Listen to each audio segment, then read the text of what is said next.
Hello Udaipur.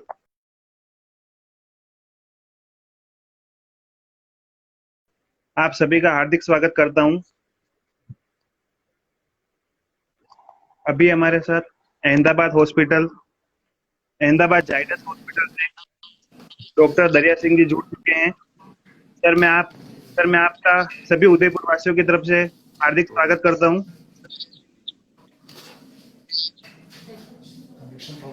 Hello hello. Sir, मैं गौरव चौबीसा आपका सारे उदयपुर वासियों की तरफ से हार्दिक स्वागत करता हूं। Gaurav, thank you for inviting me. मैं आप सभी उदयपुर वासियों को बताना चाहता हूं, ये डॉक्टर दरिया सिंह जी है और ये अहमदाबाद जाइडस हॉस्पिटल के जॉइंट स्पेशलिस्ट है। और आज ये हमें पेन किलर्स के बारे में कुछ इंफॉर्मेशन प्रोवाइड करेंगे। बहुत तो सर, आप कुछ बोलना चाहेंगे उदयपुर वासियों को? नमस्कार उदयपुर वासियों, आपका हार्दिक स्वागत है एंड धन्यवाद मेरे को इनवाइट करने के लिए। मैं I am an orthopaedic surgeon by training and specialising in joint replacement surgeries. Thus, I deal with chronic pain associated with osteoarthritis of hip, knee, shoulder, ankle, and elbow.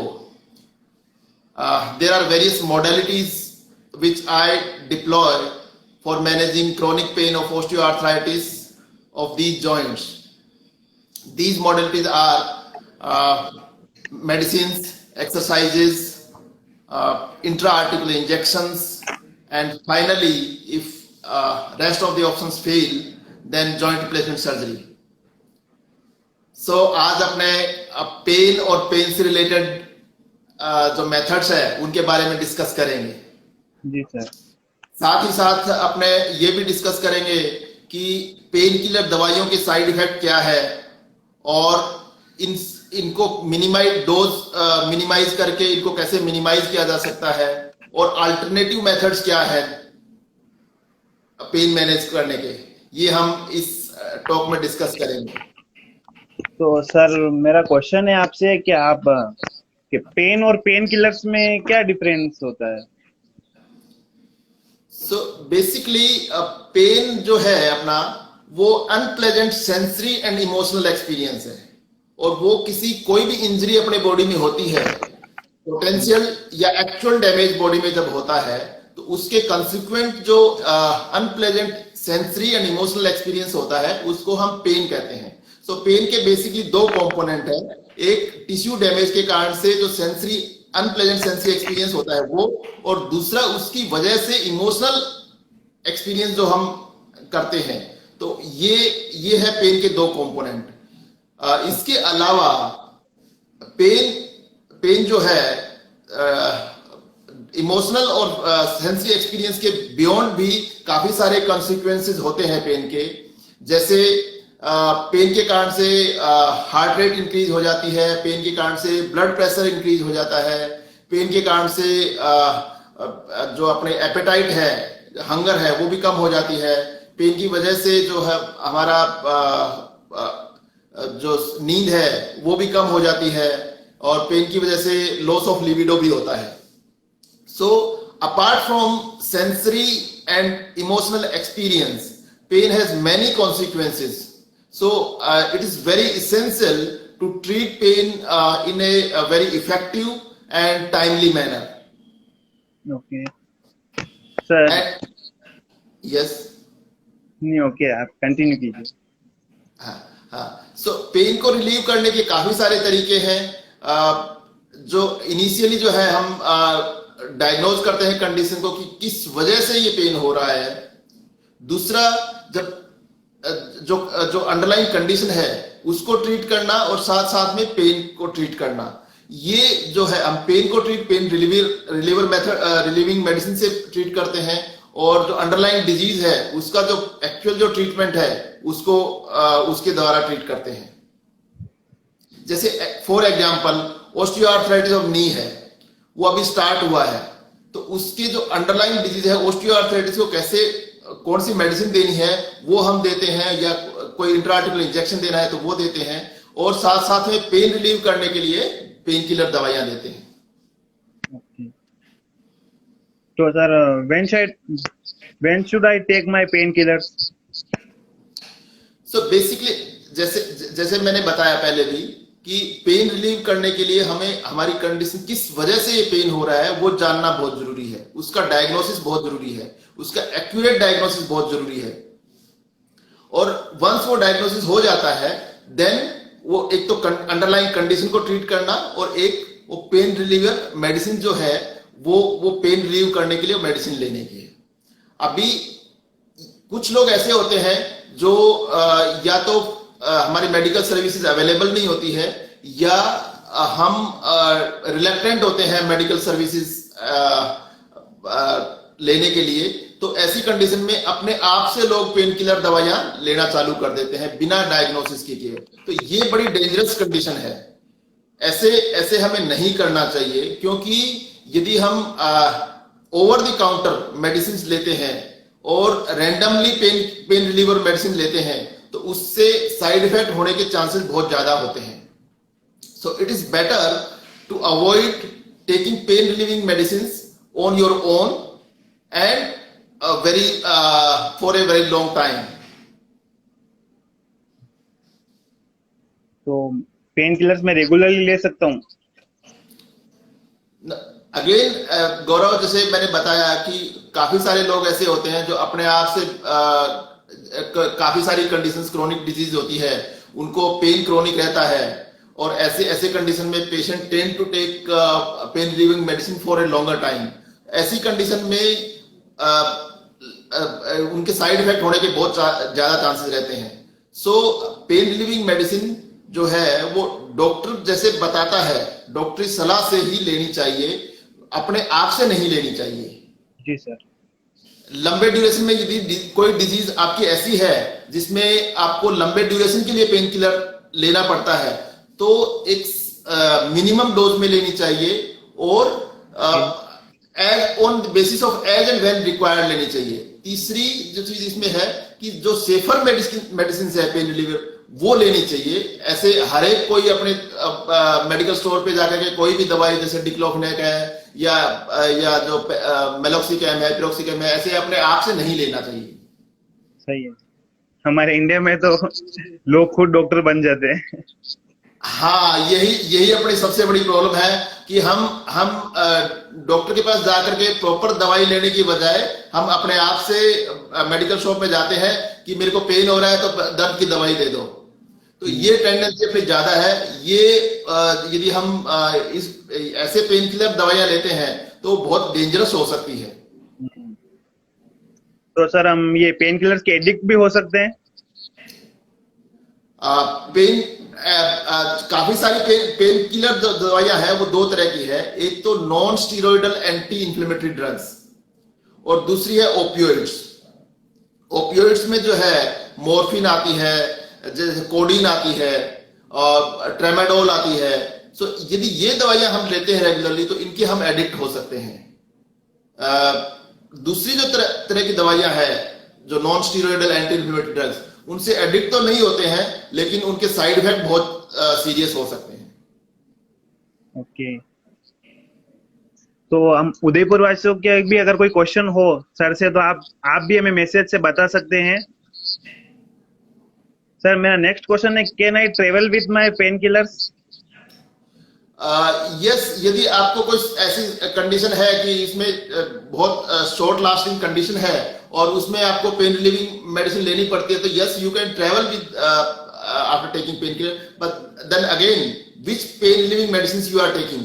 So there are some medicines which can cause drowsiness, which can cause sedation. Those medicines you should not take, like morphine, codeine, tramadol. ऐसी medicines है वो traveling के दौरान नहीं लेनी चाहिए, जैसे आप ड्राइव कर रहे हो। So these medicines should not be taken. Okay. Otherwise normal pain relieving medicine कोई paracetamol है, you can take and drive. Sir महो ब्लॉग से एक ने क्वेश्चन पूछा है, can you please write those medicines which are useful please? इसमें ऐसे कोई आपने जनरलाइज नहीं कर सकते कि ये मेडिसिन यूजफुल है, ये मेडिसिन नहीं यूजफुल है। हाँ। यस, ये पेशेंट स्पेसिफिक होती है, पर्सन स्पेसिफिक होती है कि कौन से। हम्म। इन जनरल जो पैरास्टामोल है वो सेफर मेडिसिन है, सेफर पेन रिलीविंग मेडिसिन है। वो हम छोटे मोटे जो पेन होते हैं, रूटीनली हेडेक हुआ जैसे ओकेजनल, उसके लिए ले सकते हैं। सर मेरा एक पर्सनल क्वेश्चन है कि पैरासीटामोल, मैंने सुना है कि पैरासीटामोल किडनी पे वो असर डालती है, ऐसा कुछ है या डायरेक्ट किडनी पे ऐसा यूं से इफेक्ट पड़ता है उसको डाइट लेने से? हाँ, जो जो मैंने बताया था कि जो क्लास ऑफ मेडिसिन है non steroidal anti inflammatory medicine, जो हम जनरल भाषा में जिसको पेन रिलीवर मेडिसिन बोलते हैं, वो इंटेस्टाइन में अल्सर कर सकती है, इंटेस्टाइन में परफोरेशन कर सकती है, ऑब्स्ट्रक्शन मतलब उसको ऑब्स्ट्रक्शन हो सकता है, और ब्लीडिंग हो सकती है। ये कॉमन साइड इफेक्ट है पेन रिलीविंग मेडिसिन के। देन किडनी में एक्यूट और क्रोनिक किडनी डैमेज कर सकती है। देन फ्लूइड और इलेक्ट्रोलाइट इम्बैलेंस कर सकती है। हार्ट में भी मायोकार्डियल इन्फेक्शन कर सकती है, स्ट्रोक कर सकती है। So these are common side effect of pain relieving medicine and serious side effect of pain relieving medicine. But आपने क्वेश्चन पूछा है कि पैरास्टामोल ये साइड इफेक्ट कर सकते हैं कि नहीं कर सकती। पैरास्टामोल यूजुअली ओकेजनल लेते हैं या सेफर डोजेज में लेते हैं, तो पैरास्टामोल यूजुअली ये साइड इफेक्ट नहीं होता है पैरास्टामोल से। Okay sir, can I drink alcohol if I am taking pain killers? Alcohol और पेन किलर दोनों जो है सिमिलर काइंड के साइड इफेक्ट करते हैं। जैसे अल्कोहल से गैस्ट्राइटिस होती है, अल्कोहल से अल्सर्स, ब्लीडिंग भी हो सकती है स्टोमक में। देन अल्कोहल से लीवर डैमेज भी हो सकता है, और पेन रिलीविंग मेडिसिन भी ये सब करती है। सो दोनों यदि साथ में लेते हैं तो उनका एडिटिव इफेक्ट होता है और वो डेंजरस हो सकता है। So it is better to avoid alcohol while taking pain relieving medicine. कुछ लोग तो सर एल्कोहल दर्द मिटाने के लिए ले लेते हैं। but alcohol again, alcohol can cause many serious side effects like cirrhosis of liver, like bleeding, like ulcers, gastritis. So it's better to avoid alcohol as far as possible. Sir can I take out of date pain killers, expire pain killers ले सकते हैं? Expiry के beyond कोई medicine नहीं लेनी चाहिए। इससे दो तरह की चीजें हो सकती है। एक तो उसका केमिकल कंपोजिशन चेंज हो सकता है जिसकी वजह से उसकी इफेक्टिविटी जो है वो कम हो जाती है। दूसरा, कई बार उसके साइड इफेक्ट भी हो सकते हैं। सो जो आउट ऑफ एक्सपायरी है वो नहीं लेनी चाहिए। महो ब्लॉग्स ने लिखा है सर, सम पीपल से alcohol is the best medicine. इनके बारे में क्या कहना चाहेंगे सर आप? I would suggest not to take alcohol. Sir next question है, can I stop taking strong pain killers? Strong pain killer, yes. Layman language में स्ट्रॉन्ग पेन किलर का मतलब होता है कि जैसे डिक्लोफिनेक है या पिरोक्सिकैम है, मेलोक्सिकैम है, ये जो मेडिसिन है ये लंबे टाइम तक नहीं लेनी चाहिए। जिन लोगों को कोई क्रोनिक डिजीज है और उसका पेन है, तो ऐसे लोगों को ये सारी मेडिसिन नहीं लेनी चाहिए, क्योंकि इनसे साइड इफेक्ट ज्यादा हो सकते हैं। जी सर। सो इनसे जो मैंने पहले जो साइड इफेक्ट बताए थे वो होने के चांसेस ज्यादा रहते हैं। Okay sir, what are the side effect of pain killers? Gaurav, मैंने अभी अभी जैसे बताया कि काफी सीरियस साइड इफेक्ट हो सकते हैं पेन रिलीविंग मेडिसिन से। मुख्यतः 3 ऑर्गन्स हैं जो बॉडी के जो पेन किलर से ज्यादातर इफेक्ट होते हैं। नंबर 1 अपना जो जीआई सिस्टम है, जो पाचन तंत्र है, उसमें ब्लीडिंग हो सकती है, उसमें अल्सर्स हो सकते हैं, उसमें परफोरेशंस मतलब वो फट सकते हैं, और उसमें ऑब्स्ट्रक्शंस हो सकता है। दूसरा, किडनी जो है उसमें acute and chronic kidney damage, मतलब एक्यूट किडनी डैमेज भी हो सकता है, और क्रोनिक मतलब जो लंबे टाइम तक चलता रहता है वो इस तरह का डैमेज भी हो सकता है। फिर फ्लूइड एंड इलेक्ट्रोलाइट इम्बैलेंस हो सकता है। देन जो हार्ट है उसमें मायोकार्डियल इंफार्क्शन हो सकता है, उसमें हार्ट फेलियर के चांसेस बढ़ जाते हैं, स्ट्रोक के चांसेस बढ़ जाते हैं। सो ये सारे साइड इफेक्ट हैं जो सीरियस भी है और कॉमन है पेन रिलीविंग मेडिसिन के साथ।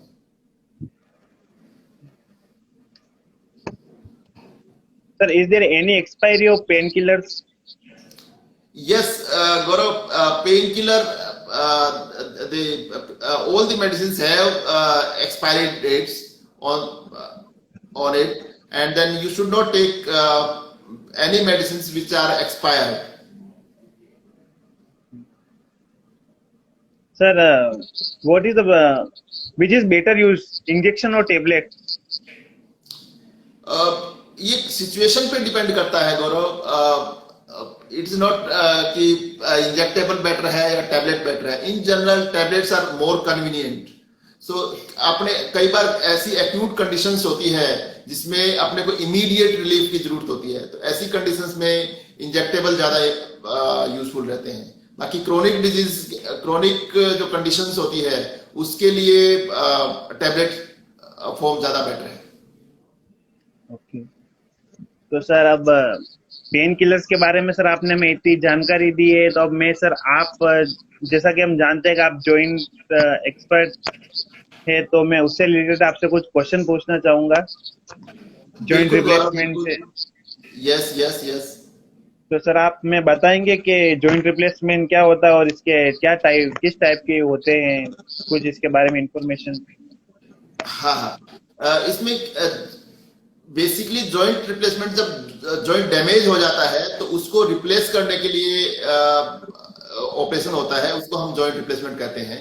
इसमें हम करते क्या है, जब जॉइंट का आर्थराइटिस होता है उसमें जॉइंट की सरफेसेस जो है वो डैमेज हो जाती है। हम क्या करते हैं कि वो डैमेज सरफेस को निकाल देते हैं और उसके ऊपर नई कवरिंग लगा देते हैं, उसको हम जॉइंट रिप्लेसमेंट कहते हैं। अभी नी में भी ऐसा हो सकता है, हिप में भी ऐसा हो सकता है, हमारे शोल्डर्स में भी ऐसा हो सकता है, एल्बो में भी ऐसा हो सकता है। सो डिफरेंट काइंड के जॉइंट, नी रिप्लेसमेंट है, हिप रिप्लेसमेंट है, शोल्डर रिप्लेसमेंट है, एल्बो रिप्लेसमेंट है। देन इसमें भी नी में भी अलग अलग तरह के रिप्लेसमेंट होते हैं। नी में पार्शियल नी रिप्लेसमेंट होता है जिसमें सिर्फ एक पार्ट है जॉइंट का, वो डैमेज है और वो ही हम रिप्लेस करते हैं। देन टोटल नी रिप्लेसमेंट होता है जिसमें पूरा नी डैमेज हो गया है और हम पूरा उसको रिप्लेस करते हैं। इसी तरह से हिप में यदि part of the hip is damage, then partial hip replacement करते हैं, और यदि टोटल हिप डैमेज हो गया है तो उसको टोटल हिप रिप्लेसमेंट करते हैं। इसी तरह से शोल्डर में partial shoulder replacement and total shoulder replacement. Shoulder में एक और भी होता है रिवर्स शोल्डर रिप्लेसमेंट, जिसमें आसपास की मसल्स भी डैमेज हो गई है तो उस ऐसी कंडीशंस में हम रिवर्स शोल्डर रिप्लेसमेंट करते हैं। देन एल्बो है, एल्बो में टोटल एल्बो रिप्लेसमेंट करते हैं, और यदि उसका एल्बो का एक पार्ट है, रेडियल हेड है, वो डैमेज है तो हम सिर्फ उसी का रिप्लेसमेंट करते हैं, उसको हम रेडियल हेड रिप्लेसमेंट बोलते हैं। सो ये एक तो लोकेशन स्पेसिफिक है कि कौन सी लोकेशन पे हमारा डैमेज है, कौन सा जॉइंट हमारा डैमेज है और कितना डैमेज है, उसके ऊपर डिसाइड होता है कि हमें पार्शियल करना है या टोटल जॉइंट रिप्लेसमेंट करना है। सर नी रिप्लेसमेंट और हिप रिप्लेसमेंट के अलावा और भी कोई ऑप्शन है हमारे पास कि अगर इनको रिप्लेस ना कराएं हम? यस, बेसिकली अपने को जॉइंट रिप्लेसमेंट जितना हो सकता है उतना अवॉइड करना चाहिए, लेकिन ऐसा भी नहीं है कि हमारी जरूरत है फिर भी हम अवॉइड कर रहे हैं। ठीक है, सो जब तक नी रिप्लेसमेंट की स्टेज नहीं आती और हमारे ऑस्टियोआर्थराइटिस है, तब हमारे पास काफी सारे ऐसी मॉडलिटीज है जिनको यूज करके हम पेन फ्री रह सकते हैं।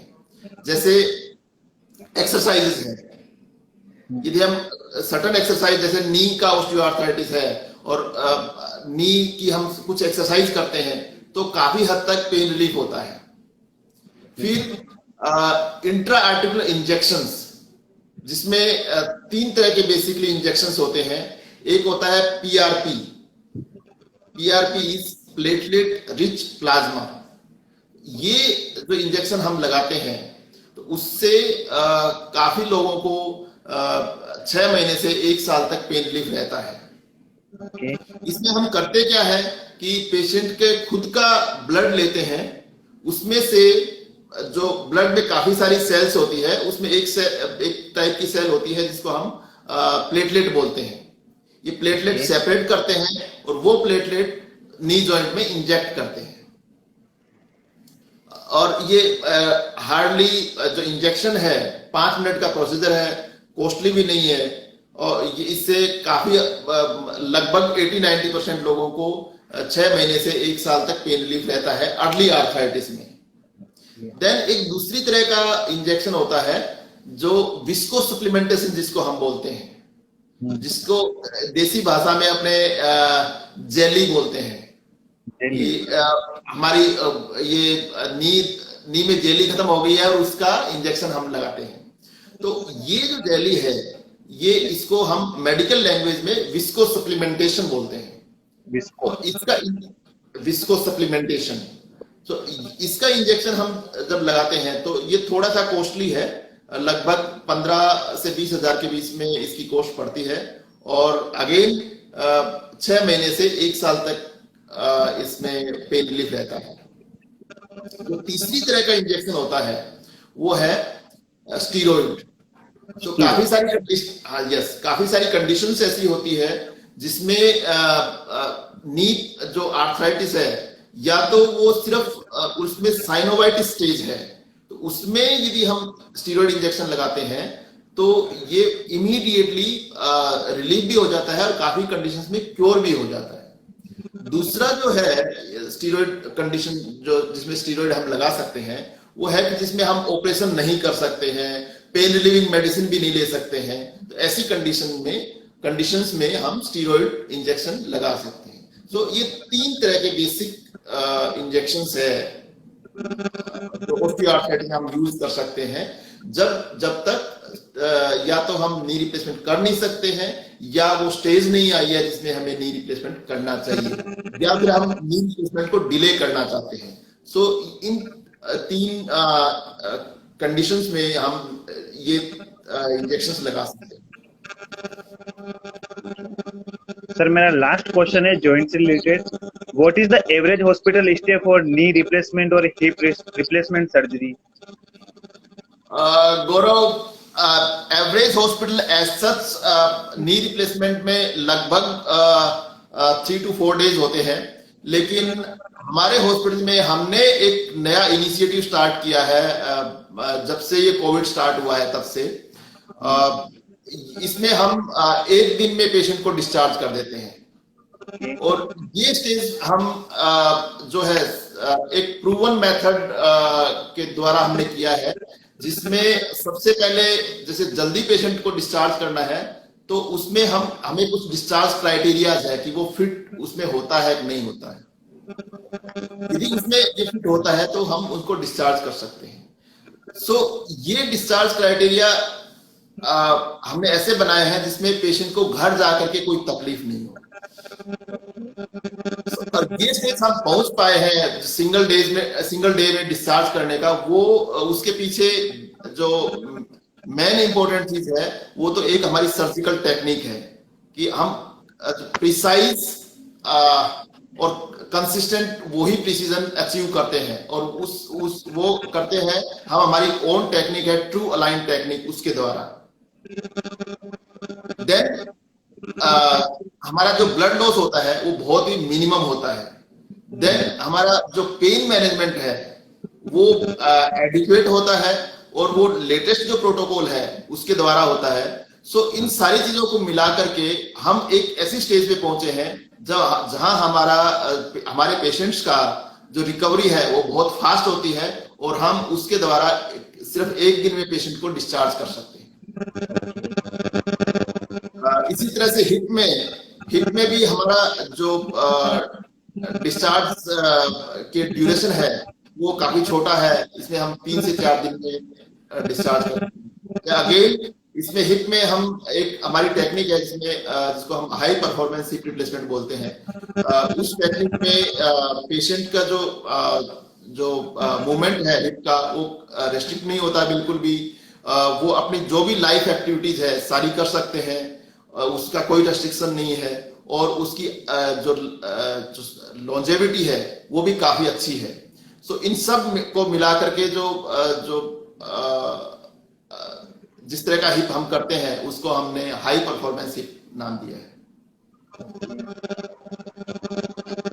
सर अब मैं आपसे अभी जो कोरोना चल रहा है उसके बारे में मैं चाहूंगा कि आप उदयपुर वासियों को इसके बारे में थोड़ी आप उसके बारे में बताएं कि कोरोना क्या है और के बचने के लिए क्या करना चाहिए। अब कुछ उदयपुर वासियों को कुछ गाइड कीजिए आप सर इसके बारे में, क्योंकि ये बहुत ज्यादा फैल रहा है अभी। यस गौरव, सबसे पहले तो कोरोना अभी लगभग 6 महीने हो गए हैं अपने को कोरोना से जूझते हुए, और स्टिल ये ग्राफ ऊपर ही जा रहा है। सो इसमें हमारी जो कम्युनिटी है उसका बहुत बड़ा कंट्रीब्यूशन है। यदि हम कंट्रीब्यूट करेंगे, हम बचाव के तरीके अपनाएंगे, तो हम इसको काफी हद तक कंटेन कर सकते हैं। और बचाव के तरीके क्या है? बचाव के जो मुख्य तरीके हैं, मास्क पहन के रहना चाहिए बाहर जब जाते हो, भीड़ भाड़ वाली जगह पे कम से कम जाना है, जहां भी आप जाते हो मल्टीपल टाइम या तो सैनिटाइजर साथ में रखना चाहिए, या अपने सोप एंड वाटर साथ में रखना चाहिए। तो जहां भी जाते हैं बार बार हाथ वॉश कर सकते हैं, सैनिटाइज कर सकते हैं। इसके अलावा मुंह और नाक पे बार बार हाथ नहीं लगाने का, मास्क पे हाथ नहीं लगाने का। लोगों से बात करते हैं तो कम से कम 2 मीटर की डिस्टेंस रख करके बात करना चाहिए। सो ये कुछ एक मेजर्स है, यदि ये हम लेते हैं तो हम कोरोना से काफी हद तक बच सकते हैं।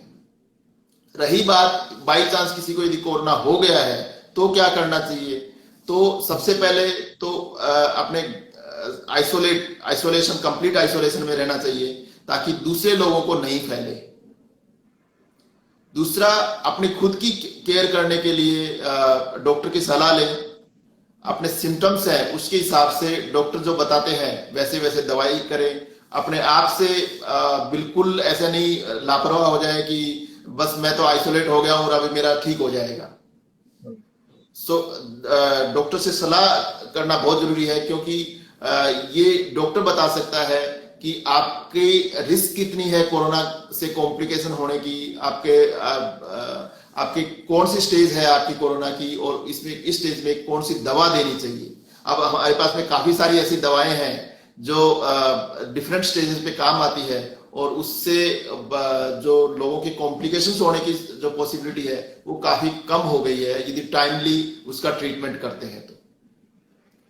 बट मुख्य चीज जो है वो ये है कि कोरोना से घबराएं नहीं, अपना जो नॉर्मल रूटीन एक्टिविटीज है वो सारी चालू रखें, लेकिन जो जो बचाव के तरीके हैं वो पूरी तरह से फॉलो करें। और यदि हो गया है तो डॉक्टर से कांटेक्ट करें, हॉस्पिटल में जाएं, और जो कोविड स्पेसिफिक हॉस्पिटल्स हैं वहां जाकर के अपना खुद का ट्रीटमेंट करवाएं, अपने आप को आइसोलेट करें, दूसरे लोगों को नहीं लगने दें, ऐसे इसका ध्यान रखें। ये कुछ एक सिंपल चीजें हैं जो यदि हम करते हैं तो काफी बड़ा कंट्रीब्यूशन हम कोरोना प्रिवेंशन में कर सकते हैं। तो सर इसकी कोरोना की रिकवरी रेट कितनी है? अभी रिकवरी रेट काफी हो गया, लगभग 98% लोग रिकवर हो जाते हैं। 2% जो केसेस में है जो काफी जिनकी बीएमआई हाई है, ओबीज हैं, जो ओल्ड एज काफी है, मल्टीपल डिजीज ज्यादा है, टाइमली ट्रीटमेंट नहीं लेते हैं, तो ऐसे लोगों को कॉम्प्लिकेशंस होने की संभावना ज्यादा है। ऐसे केसेस में जो है, ऐसी सिचुएशंस में इवन डेथ भी हो सकती है। बट अगेन यदि टाइमली ट्रीटमेंट किया है डिफिकल्ट सिचुएशंस में भी तो भी वो रिकवर अच्छे से हो जाते हैं। सो अगेन मैं यही बोलूंगा कि घबराएं नहीं, टाइमली सबसे पहले प्रिवेंशन पे ध्यान दें। प्रिवेंशन नहीं हो पाया है तो टाइमली डॉक्टर की सलाह लें और ट्रीटमेंट लें, और यदि टाइमली ट्रीटमेंट और डॉक्टर की सलाह लेते हैं तो ऑलमोस्ट नेग्लिजिबल रिस्क है डेथ की। ओके सर, अब आप उदयपुर वासियों को और कोई हेल्थ से रिलेटेड और कोई अवेयरनेस देना चाहें तो आप दीजिए। रिगार्डिंग ऑस्टियोआर्थराइटिस सबसे जो मुख्य सलाह है वो ये है कि आप अपने आप को हेल्दी रखें, वजन ज्यादा नहीं होने दें, संतुलित आहार लें, अपने जो वजन है उसको चेक में रखें और रेगुलर एक्सरसाइज करें। यदि ऐसा करते हैं तो ऑस्टियोआर्थराइटिस होने की संभावना कम हो जाती है और हम एक ऐसी कंडीशन से बच सकते हैं जिनके लिए ऑपरेशन करना पड़ता है फाइनली, और पैसे काफी लगते हैं। सो यदि ये चीजें आप सिंपल चीजें करेंगे तो आप ऑस्टियोआर्थराइटिस से काफी हद तक बच सकते हैं, और हो गया है तो देन उसका प्रॉपर्ली ट्रीटमेंट करें। ओके सर, मैं सभी उदयपुर वासियों की तरफ से आपको बहुत बहुत धन्यवाद देना चाहूंगा कि आपने हमें इतनी इम्पोर्टेंट जानकारी दी। और मैं कामना करता हूं कि आपके साथ हम आपके इस नॉलेज से सारे उदयपुर वासियों का ज्ञान बढ़ा हो और हम सब इस कोविड नाम की महामारी से बचे। मैं सर आपका बहुत बहुत धन्यवाद करना चाहूंगा। Thank you Gaurav, thank you. Thank you sir so much, thank you so much.